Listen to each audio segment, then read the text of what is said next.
Bonjour à toutes et à tous, bienvenue à ce 192e éclairage sur l'actualité en Russie, avec aujourd'hui nos deux experts, donc quasiment au complet. Pavel n'est pas là, il avait un rendez-vous important, mais il nous a souhaité tout le succès dans ce briefing. Voilà. Une fois n'est pas coutume, on va commencer par Igor, je vois qu'il y a pas mal d'actualités internationales, diplomatiques et autres, et donc nous sommes tout oui. Suspendu à tes lèvres, nous t'écoutons. Merci, cher président. Bonjour à tous. Alors, je vais commencer par faire un point rapide sur l'aide à l'Ukraine parce qu'il ne s'est pas passé grand-chose en réalité, mais néanmoins, les États-Unis ont annoncé le 12 mars un nouveau paquet d'aide militaire pour l'Ukraine. C'est le premier de l'année 2024, hein, puisque le dernier en date datait du 27 décembre. Depuis le 27 décembre, les Américains n'ont plus donné d'assistance militaire à l'Ukraine. Je rappelle qu'ils puisent dans la ligne budgétaire de l'an dernier, dans la précédente ligne budgétaire, puisque l'enveloppe de 61 milliards de dollars est toujours bloquée à la Chambre des représentants et que par conséquent, il doit rester désormais de mémoire sur l'ancienne ligne budgétaire entre peut-être un milliard ou un milliard et demi tout au plus, plutôt un milliard d'ailleurs, donc sur lesquels ils peuvent compter. Alors là, 300 millions, c'est pourquoi? C'est pour des munitions, pour les systèmes HIMARS. Le principal inconnu, c'est de savoir si dans ces munitions, enfin parmi ces munitions, hein, est-ce qu'il y aura des missiles longue portée ATACM, enfin donc des missiles longue portée que les Ukrainiens réclament depuis longtemps, hein, pour pouvoir atteindre des cibles en Crimée, en Russie, ailleurs. Là-dessus, les déclarations officielles sont assez nébuleuses. Les autorités américaines n'infirment pas, mais ne confirment pas si ces types de munitions seraient prévus ou pas. Alors, ce serait intéressant de voir si jamais au final elles arrivent, parce que si elles arrivent, ces munitions, cela pourrait peut-être lever certaines inhibitions, notamment en Allemagne. On se souvient que, par exemple, pour les tanks, les Américains, voyant que les Allemands tergiversaient, avaient dit, bon, ben, nous, on enverra des chars Abrams, et tout de suite après, ça avait déclenché, comme par effet domino, les levées des réticences allemandes sur la livraison des Léopards, et on était rentré ensuite dans une dynamique de livraison de Léopards. Est-ce que ça va être pareil pour les missiles longue portée? Je ne sais pas, j'en suis pas sûr. À voir, à surveiller.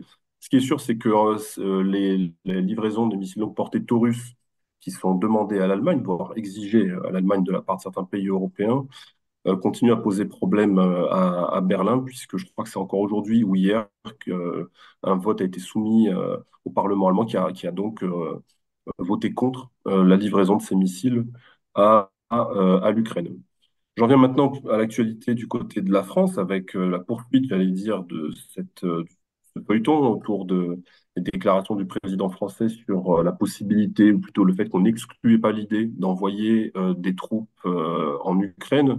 Il y a un article de Politico paru ces derniers jours selon lequel Paris chercherait à créer une forme de coalition des pays européens qui seraient prêts à envoyer des troupes en Ukraine, une sorte de coalition des bonnes volontés, hein, pour envoyer donc des soldats en Ukraine. Alors, en réalité, ce qu'on croit en comprendre, il n'y a pas beaucoup de monde qui se bouscule au portillon. Il y a évidemment les Baltes.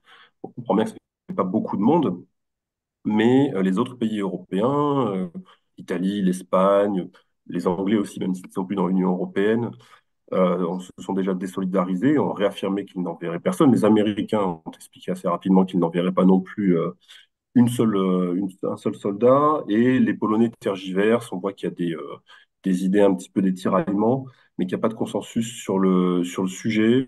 Il y a un article du Monde qui est paru aujourd'hui qui explique que visiblement cette idée d'envoyer du monde dans les soldats en Ukraine serait apparue dès l'été 2023 à l'Élysée face aux difficultés que rencontrait déjà l'armée ukrainienne dans sa contre-offensive.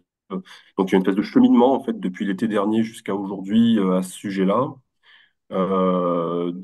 Mais qui pour l'instant reste, semble-t-il, enfin, ne prend pas, ne semble pas prendre auprès des partenaires de la France. Alors, il y a un sondage publié par Elab, qui a été réalisé donc en France début mars et publié le 9 mars dernier, justement sur l'état d'esprit des Français à l'égard de toute cette histoire, à l'égard du conflit, du soutien à l'Ukraine et de l'hypothèse d'envoyer des troupes combattantes en Ukraine. Alors, quelques résultats très brièvement, hein, sur le soutien à l'Ukraine, le soutien financier notamment.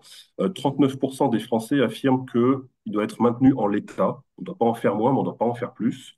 ce qui est donc un recul de 11 points par rapport au dernier sondage qui avait été réalisé en juin, avec les mêmes questions qui avaient été posées aux Français. Et 26% souhaitent que cette aide soit réduite, ce qui fait donc une progression de 3% par rapport au sondage de juin dernier, quand l'offensive, contre-offensive ukrainienne commençait seulement, hein. La deuxième question qui leur a été posée, c'est sur l'aide militaire. Et là, 43% estiment que la France va continuer à aider comme elle le fait, ni plus ni moins, tandis que, alors c'est un recul de 9% par rapport à juin dernier, tandis que 22% estiment qu'il faut diminuer cette assistance, qui note une progression de 4 points par rapport à juin dernier. Et enfin, sur la question de l'envoi de troupes combattantes, la question était posée telle quelle. Est-ce que vous êtes pour ou contre l'envoi de troupes combattantes? On ne parle pas de démineurs, d'instructeurs, de formateurs. La question est posée de manière délibérément, de manière assez abrupte. Évidemment, 79% des sondés s'opposent fermement à l'envoi de troupes, d'envoi de troupes, dont 44% fermement. Donc là, il y a quand même un consensus très très large pour dire qu'il n'y a pas de soutien à ce type d'initiative, même si le ministre des Affaires étrangères, M. Séjourné, qui a rencontré ses homologues baltes et ukrainiens, avait pris le soin de préciser il y a quelques jours qu'il s'agissait d'envoyer des démineurs notamment, hein, donc à savoir ce ne serait pas censé être des troupes qui seraient au contact, comme on dit, mais quand on écoute les déclarations qui viennent de l'Élysée, on a quand même des doutes, hein, sur la formulation, puisque M. Macron a quand même expliqué qu'il faudrait probablement injecter des troupes, selon lui, ou qu'on ne pourrait pas exclure d'injecter des troupes si jamais l'armée russe avançait en direction d'Odessa ou de Kiev, ce qui veut dire que maintenant, publiquement, on peut évoquer l'hypothèse d'un recul assez important de l'armée ukrainienne, ce qui est assez nouveau en fait dans le débat et dans les commentaires qui sont faits publiquement en France. Je passe sur les relations ensuite entre la Turquie et l'Ukraine, puisque M. Zelensky était en visite en Turquie la semaine dernière, il est allé voir M. Erdogan. M. Erdogan qui a remis sur la table son projet d'accueillir une nouvelle fois des pourparlers russo-ukrainiens. Donc ce sont des offres de bons offices du président turc qui sont régulièrement formulées. Euh, il y a eu une visite ensuite de la part de M. Zelensky dans un chantier naval turc où sont construites deux corvettes pour la marine de guerre ukrainienne. Mais l'information que j'ai retenue de cette visite, c'est le fait que M. Erdogan a expliqué à M. Zelensky que les élections municipales qui arrivent en Turquie le 31 mars prochain, qui sont un rendez-vous important dans la vie politique turque, hein, seront les dernières de M. Erdogan. Autrement dit, que le président turc compte visiblement céder sa place en 2028 à la fin de son mandat et qu'il y aura donc manifestement, hein, si jamais cette affirmation se vérifie, il y aura donc probablement un nouveau président en Turquie après 2028. Et à mon avis, c'est une donnée dont le Kremlin va tenir compte, puisqu'il a actuellement à Ankara quand même un partenaire qui est relativement accommodant, qui n'est pas facile, mais relativement accommodant avec la Russie sur quand même un certain nombre de dossiers. Je reviens sur l'Union européenne et l'assistance financière avec la question du transfert des profits générés par les actifs russes gelés, alors sur lesquels planchent Bruxelles, mais aussi Washington, Londres et la Suisse. Selon Bruxelles, ce sont 15 à 20 milliards d'euros qui pourraient être transférés en vertu de ce mécanisme à l'Ukraine d'ici à 2027. Il y aurait probablement une première tranche, manifestement, de 2 à 3 milliards d'euros qui pourraient être versés aux Ukrainiens dès cet été. Donc en puisant dans ces profits générés par les actifs gelés, lesquels actifs pour l'instant il n'est pas question de les saisir et de les transférer, il n'y a pas de consensus là-dessus manifestement. Et j'ai relevé que le ministère estonien de la Défense a publié un rapport cette semaine, enfin publié un rapport, excusez-moi, plutôt déclaration du ministère estonien de la Défense qui explique que pour que, je cite, hein, l'Ukraine gagne la guerre, il faudrait qu'on lui remette 120 milliards d'euros d'aide militaire, juste d'aide militaire par an, pour pouvoir faire face aux défis du champ de bataille. Donc là, évidemment, les Estoniens se sont distingués ces derniers mois par des rapports quand même j'allais dire, comment dirais-je, très très bruts, hein, sur la situation aussi bien militaire que financière de l'Ukraine. C'est intéressant de relever voilà, ces chiffres qui sont colossaux, hein, 120 milliards rien qu'en aide militaire. L'enveloppe américaine, je rappelle, c'est 61 milliards de dollars, donc ce serait la moitié. Il faudrait encore rajouter la moitié, plus l'aide macroéconomique, etc. Ça va donc faire chercher des sommes assez importantes. Voilà, je m'arrête là, Président, pour l'actualité extérieure. Merci beaucoup. Alors, on a quelques questions diverses avant qu'on passe à l'économie, à la politique russe. Euh, Quelle réaction à la fois des Occidentaux, des Ukrainiens et des Russes sur les propos du pape, sur le drapeau blanc hissé par l'Ukraine? Est-ce que j'imagine ça a eu un écho assez favorable? Bah, alors, j'en ai pas parlé, mais je l'avais relevé effectivement cette semaine, le pape qui a donné une interview à une radio suisse et expliqué, mais sans nommer explicitement l'Ukraine, que elle devrait avoir le courage, je cite, de hisser le drapeau blanc, hein. Donc, il a dû ensuite, enfin, le Vatican a dû préciser les propos du pape le lendemain, puisque ça a déclenché une forme de polémique, hein, en expliquant qu'il ne parlait pas de capitulation, mais qu'il avait plutôt à l'esprit d'ouvrir une trêve, en fait, hein, tout simplement une trêve. Alors, est-ce que ça pourrait être une trêve pascale? Il y a les fêtes de Pâques qui arrivent. Est-ce que ça pourrait être autre chose? Bon, visiblement, c'est ce qu'il avait en tête. Certains diront que c'est un rétropédalage. Bon, ça, on verra. Mais en tout cas, évidemment, ça a suscité des réactions très négatives en Ukraine. Et en Russie, je crois avoir lu que officiellement, la Russie rappelle qu'elle est toujours disposée à ouvrir des négociations, mais que ces négociations doivent tenir compte de la réalité sur le terrain. C'est un peu la déclaration standard qu'on entend régulièrement. D'ailleurs, une déclaration qui a été celle-ci est relativement modérée finalement par rapport à ce que le pape a dit, parce qu'en revanche, du côté de la Suisse, on essaye encore de mettre sur pied ce sommet pour la paix, hein, cet été, ou voire plus tôt, en réunissant et les Russes et les Ukrainiens. Et là, les Russes ont clairement fait savoir, par l'entremise de Mme Zakharova, qu'ils n'iraient pas, même si la Russie était officiellement invitée à ce sommet par la Suisse. Elle n'irait pas pour la simple et bonne raison qu'elle estime que la base de la négociation serait la formule de Zelensky, que les Russes considèrent comme un ultimatum, et que par conséquent, on ne peut pas négocier sur la base de la formule pour la paix de M. Zelensky. Une réaction qui était beaucoup plus, j'allais dire, franche que celle qu'il y a eu à l'égard des déclarations du pape. Alors, quelqu'un a rebondi également sur tes propos sur la Turquie. Euh, Penses-tu vraiment qu'Erdogan va partir en 28?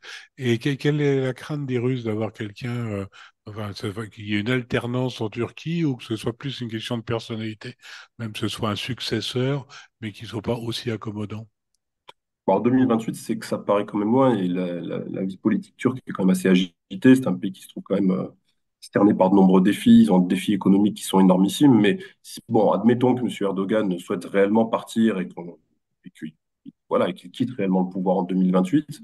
Non, l'interrogation pour les Russes, à mon avis, c'est de savoir quelle sera la personnalité du prochain président. Est-ce qu'on aura quelqu'un qui n'hésitera pas à tenir tête à l'Occident quand ce président estimera que les intérêts turcs le nécessitent? Puisque jusqu'à présent, la Turquie, me semble-t-il, fait quand même une démonstration qu'elle cherche avant tout à promouvoir et à protéger ses intérêts, et quand ses intérêts ne convergent pas forcément avec ceux de l'Occident, mais ne s'y opposent pas forcément non plus, en tout cas, eh bien, elle n'hésite pas à le faire, même si jamais ça lui vaut des tensions, voire des disputes avec Bruxelles ou avec Washington. On l'a clairement vu ces dernières années. Bon. Alors ça, évidemment, pour les Russes, c'est plutôt quelque chose d'appréciable. Est-ce que ce sera le cas avec le prochain président, s'il y a un nouveau président, ou est-ce que ce sera quelqu'un qui sera beaucoup plus docile avec les intérêts occidentaux? Est-ce que c'est quelqu'un qui va rentrer dans les rangs, faire rentrer la Turquie dans les rangs? Voilà, il y a pas mal de questions, de points d'interrogation, et je pense que c'est plutôt ce côté-là, à mon avis, qui sera scruté depuis Moscou. Merci beaucoup. Bah, tu restes avec nous, bien sûr, parce qu'il y aura encore d'autres questions après l'intervention d'Arnaud, j'imagine. Arnaud, est-ce que j'imagine tu as beaucoup de choses à nous dire également?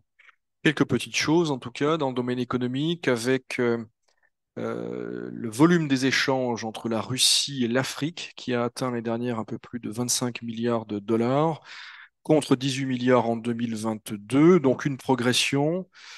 Et en même temps, l'impression, malgré tout, que la Russie a atteint son plafond de verre dans le domaine commercial. En tout cas, peu d'observateurs s'attendent désormais à un changement d'échelle. Donc, autour de 20 milliards, parfois un peu moins, parfois un peu plus, ça dépend aussi des cours des matières premières.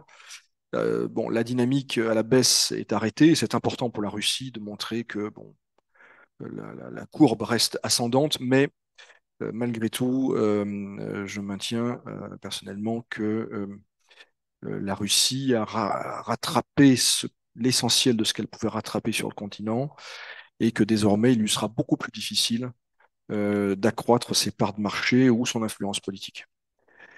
La banque Raiffeisen, que beaucoup de nos auditeurs connaissent sans doute, banque autrichienne, qui a démenti les informations qui avaient été publiées la semaine dernière par un site bruxellois, selon lesquelles le Trésor américain aurait l'intention de la sanctionner pour la poursuite de ses activités en Russie. Raiffeisen a précisé que effectivement, il y avait eu des discussions à Vienne entre la responsable des sanctions américaines au Trésor et la direction de la banque, et que l'hypothèse de sanction n'était envisagée que dans le cas précis euh, comment dire, de situations concrètes, de cas où Raiffeisen peut-être aurait elle-même enfreint les sanctions américaines. Mais ce n'est pas le principe de rester en Russie qui motiverait des sanctions américaines. Accessoirement, c'est une hypothèse, mais peut-être qu'Igan ne sera pas d'accord. On a vu qu'aujourd'hui, l'Autriche avait décidé d'expulser 2 diplomates russes. Je soupçonne l'Autriche de donner des gages aux Américains pour ne pas céder sur l'essentiel, mais c'est une hypothèse très personnelle. On a par ailleurs appris que le Venezuela achetait du brut russe, ce qui paraît surprenant. Pourquoi le fait-il? Parce que de son côté, eh bien, il a pu reprendre ses exportations, notamment vers les États-Unis. Et donc, on voit que ce phénomène de flux s'étend maintenant de la Chine au Venezuela, donc du brut russe qui est vendu à ces pays, lesquels vendent soit à l'Europe, soit aux États-Unis des produits raffinés, mais raffinés à partir de matières premières russes, officiellement sanctionnées. Un petit signal qui n'est pas inintéressant en provenance du ministère russe des Finances qui fait savoir aujourd'hui qu'il entend augmenter sensiblement l'année prochaine, pardon, dès cette année 2024, la part de ses revenus tirés des privatisations. On parle désormais d'environ 1 milliard d'euros. Alors ce n'est pas énorme, ce n'est pas une nouvelle grande privatisation, mais le gouvernement cherche des revenus supplémentaires et la privatisation fait partie des pistes secondaires, mais bien réelles. Mais la principale piste pour augmenter les recettes de l'État, elle a été évoquée par Vladimir Poutine lors de son adresse annuelle au Parlement le 29 février. Et elle est en train d'être mise en œuvre. En tout cas, les propositions arrivent au ministère des Finances, à l'administration présidentielle. Elles portent sur une augmentation sur un relèvement plus exactement des taux d'imposition pour les personnes physiques, donc l'impôt sur le revenu. Vous savez que pendant très longtemps, la Russie n'avait qu'un seul taux, à 13%, un système très libéral, très thatchérien, diront certains. Il y a eu ensuite la création d'une tranche supérieure à 15%, ça ne changeait pas finalement, pas grand-chose. Apparemment, il serait question de créer une troisième tranche à 20%, donc pour les revenus supérieurs à 5 millions d'euros, maintien les 2 autres tranches à 15 et 13 pour les personnes ayant des revenus inférieurs à ce seuil. Et pour les sociétés, il est question de relever le taux d'imposition sur les bénéfices de 20 à 25%, le cas échéant, si ces mesures sont mises en place, tant s'agissant de l'impôt sur le revenu que de l'impôt sur les sociétés, eh bien cela pourrait rapporter, d'après certains calculs, environ 25 milliards d'euros à la Russie. Et dans le contexte actuel, évidemment, c'est une information importante et c'est un signal important euh, dans le cadre de l'effort de guerre du pays. C'est aussi un signal politique. On avait senti cette tonalité dans le discours de Poutine, un peu plus social. On sait que de longue date, il y a une demande, y compris dans l'électorat de Poutine, de plus grande justice sociale. C'est une mesure qui sera populaire en Russie, sauf évidemment pour les personnes qui seront concernées par les augmentations, mais elles seront très minoritaires. J'en viens à la politique avec une nouvelle qui nous vient de Lituanie, mais qui concerne un Russe, en l'occurrence M. Volkov, qui a été le chef du Front de lutte contre la corruption, structure à l'époque dirigée par Navalny, dont il était proche. Il a été victime d'une agression à coups de marteau près de son domicile de Vilnius, où il vit en exil depuis 2019. Par ailleurs, les services de sécurité russes ont conduit des perquisitions chez des artistes du pays.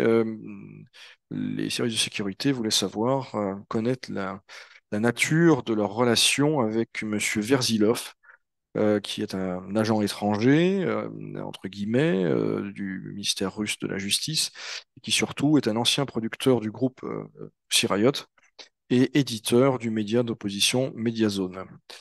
L'Église orthodoxe qui a surpris en annonçant le lancement d'une école de formation de blogueurs à l'intention de ses prêtres. Donc, l'Église va aussi s'occuper de la communication et du prosélytisme de ses officiers, si j'ose dire. Un autre signal intéressant, Madame Podnosova, Irina, juge à la Cour suprême de Russie, serait candidate à la succession de M. Lebedev, l'ancien président qui est décédé il y a quelques semaines. C'est un profil intéressant et qui paraît très crédible. Pourquoi? Parce que Madame Podnosova était la camarade de faculté de Vladimir Poutine lorsque ce dernier étudiait à la faculté de droit de l'université de Leningrad.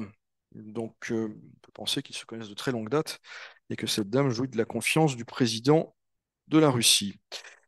Évidemment, l'événement majeur qui nous attend en Russie, c'est la présidentielle qui commence demain, le 15, qui va durer 3 jours, avec ce vote donc à distance, vote également possible, je veux dire à l'ancienne, dans les bureaux de vote.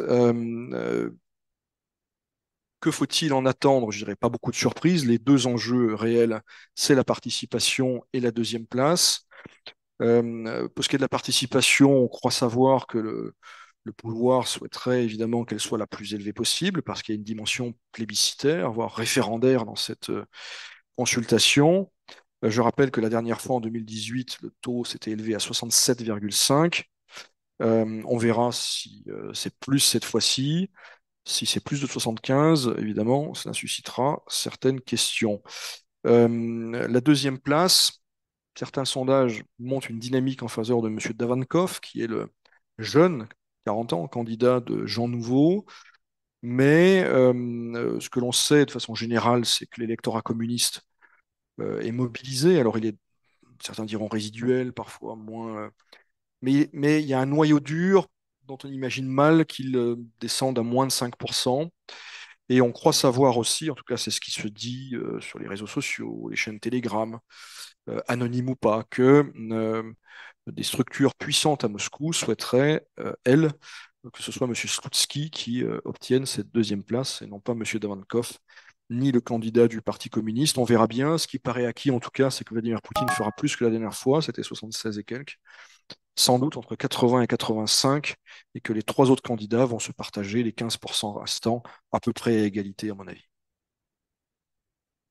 J'allais justement te poser une question, savoir si tu avais un pronostic sur ces élections.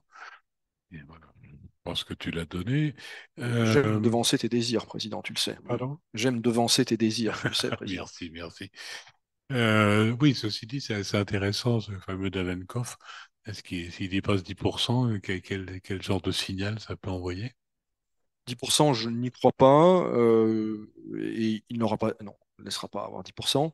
Davankov, peut-être rappeler d'où vient-il, qu'est-ce que c'est que ce parti des gens nouveaux? C'est un parti, je le rappelle, qui est représenté à la Douma d'État. Il a fait un petit peu plus de 5% lors des dernières élections. Il se dit d'ailleurs que c'était pas acquis, qu'il y a eu un arbitrage très politique là-dessus. Donc c'est un parti qui appartient à l'opposition parlementaire, qui est une opposition cooptée, tolérée. Et certains diront, dans le cas de Jean Nouveau, que c'est une opposition qui a même été suscitée pour essayer de capter et d'incarner, finalement, dans la palette politique, une aile libérale, dans le cadre, encore une fois, donné.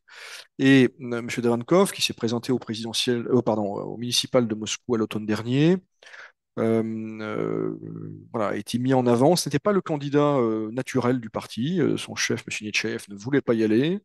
Et ce parti dispose d'une personnalité très charismatique qui, elle, aurait pu faire beaucoup de voix si elle avait voulu, ou si on avait envisagé en tout cas cette hypothèse. C'est l'ancienne maire de Yakoutsk, Madame Afxientcheva, qui est voilà, une personnalité qui est une femme, une personnalité charismatique, issue d'une minorité nationale non musulmane, un profil très intéressant, mais encore une fois, un autre choix a été fait.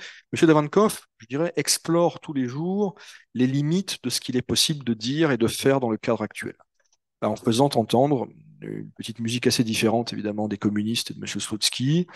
Il espère pouvoir capter une partie de l'électorat de Nadiejdine qu'il avait soutenu personnellement en apportant sa signature à sa candidature en janvier. Pour revenir sur la question des impôts, est-ce que c'est pas un risque politique important de changer ça? Parce que si ma mémoire est bonne, il y avait un espèce de deal moral à une époque où les impôts rentraient difficilement et pour les faire rentrer, le gouvernement s'était un peu obligé moralement à rester sur la base des 13%, et ça avait bien fonctionné d'ailleurs, puisque ça avait commencé à bien rentrer et tout ça, mais est-ce que là, du coup, il va pas y avoir un sentiment de rupture d'impact moral avec les gouvernants? Je ne suis pas sûr. En tout cas, pas pour la majorité de la population qui n'est pas concernée en réalité. Cela concernerait probablement 10% des gens, maximum, peut-être moins même. En revanche, l'immense majorité souhaite. Il y a une demande de justice sociale et l'impôt progressif sur le revenu, à tort ou à raison, est considéré comme une mesure de justice sociale. Enfin, je dirais plutôt à raison d'ailleurs. Donc ce sera populaire, y compris dans l'électorat de Poutine. Ce sera impopulaire dans ces classes moyennes supérieures qui sont considérées de toute façon comme déloyales ou potentiellement déloyales par le pouvoir. Et ça pourrait être vendu, voilà, comme une mesure de justice sociale. On va faire payer les oligarques, on va faire payer voilà, ces moscovites qui gagnent très bien leur vie, mais vous, ça ne vous concerne pas. Alors, par ailleurs, ce qui a changé par rapport à la situation que tu évoquais, c'est le système des impôts en Russie. C'est-à-dire qu'entre-temps, M. Michoustine en a fait une mécanique imparable, extrêmement efficace. Et donc, les personnes qui aujourd'hui seraient tentées d'échapper à l'impôt, c'est très compliqué en réalité. Donc, la question du consentement à l'impôt ne se pose pas. Je pense qu'il s'agit pour la Russie voilà, d'abonder et d'avoir une nouvelle base pour son effort de guerre, assez massive et garantie quelque part, et de ne plus avoir recours à des expédients, comme par exemple l'année dernière, on a vu un prélèvement exceptionnel sur les impôts exceptionnels des entreprises.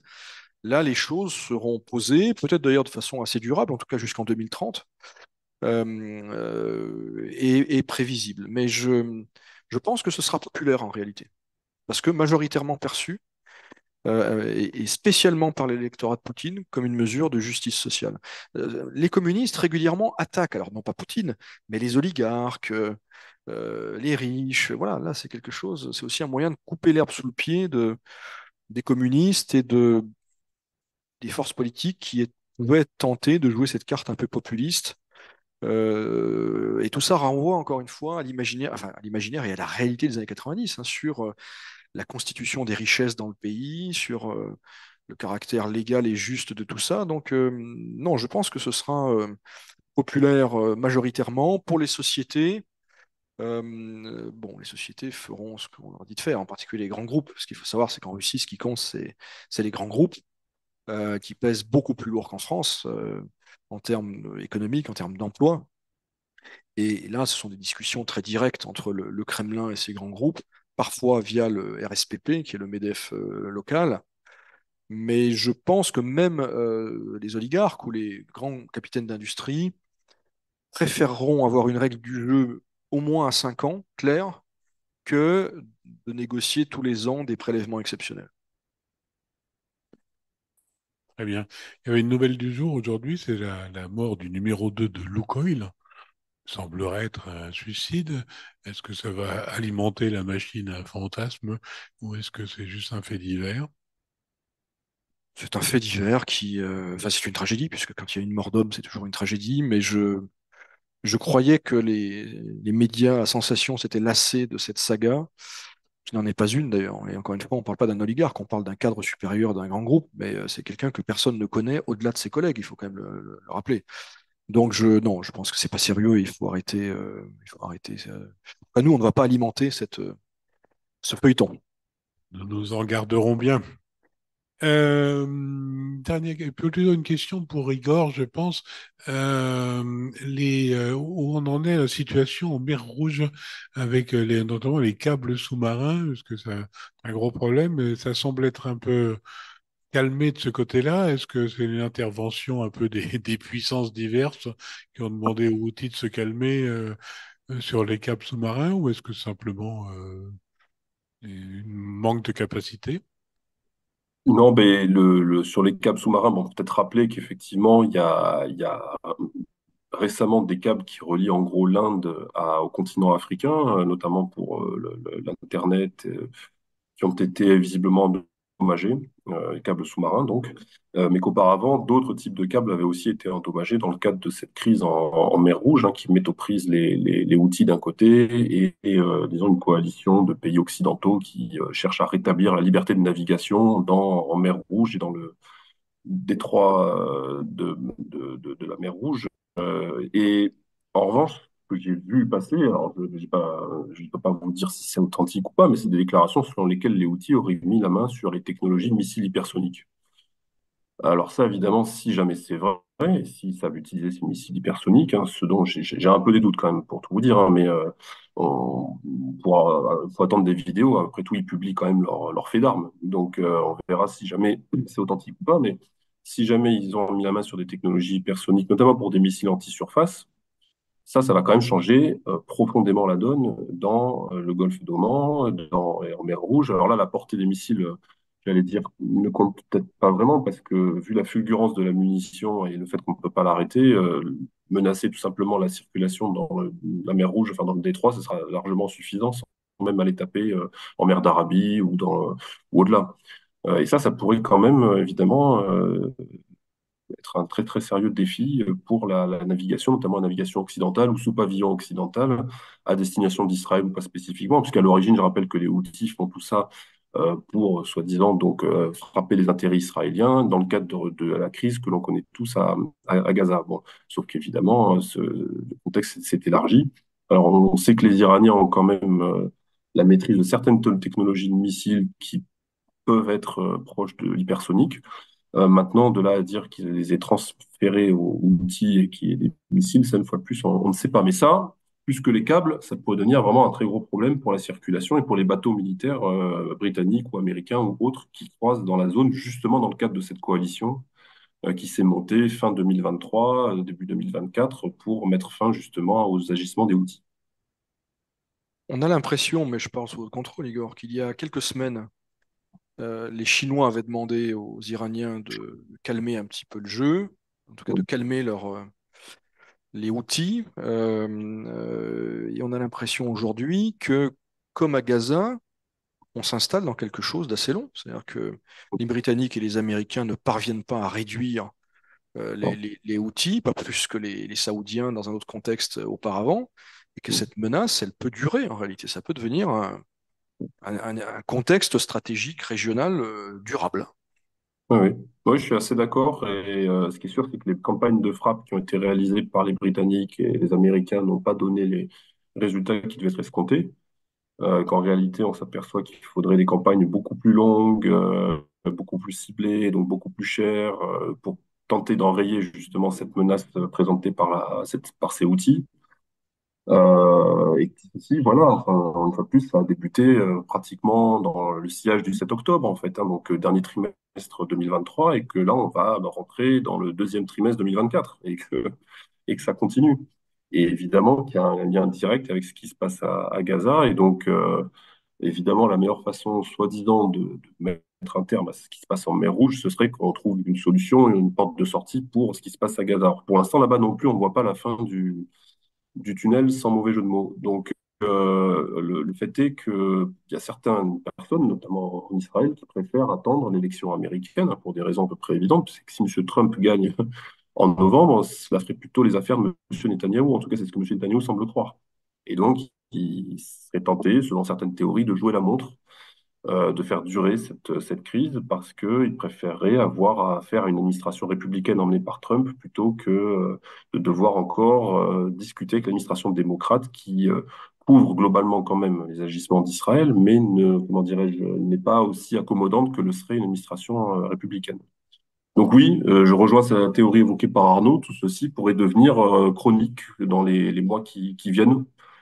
Et évidemment que ça va faire peser des tensions sur la logistique, sur le commerce international par voie maritime, puisque une des conséquences de tout ça, c'est qu'en Afrique du Sud, il y a l'embouteillage dans les bateaux sud-africains, dans les ports sud-africains, puisqu'il y a des énormes bateaux qui sont détournés pour emprunter finalement la route qui fait le tour de l'Afrique et non plus passer par la mer Rouge, et qui font escale donc en Afrique du Sud pour se ravitailler, pour transborder des choses, etc.